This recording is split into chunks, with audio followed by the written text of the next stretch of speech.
What are some of the major talking points you've been having with attendees that came to your stand today?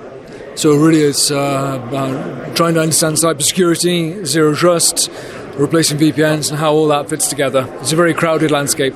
Could you give us a bit of a rundown of how zero trust can help networks stay secure?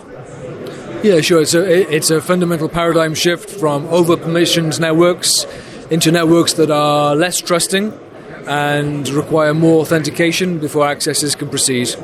What are some of the challenges that organizations are facing when it comes to keeping their cloud assets secure?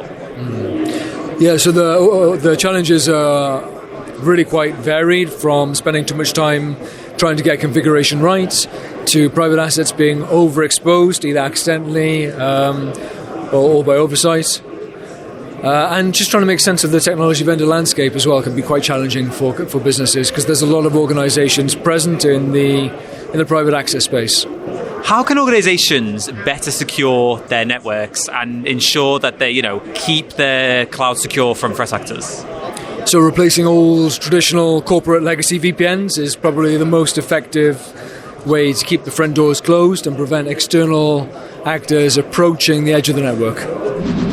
For the latest tech insights, visit em360tech.com.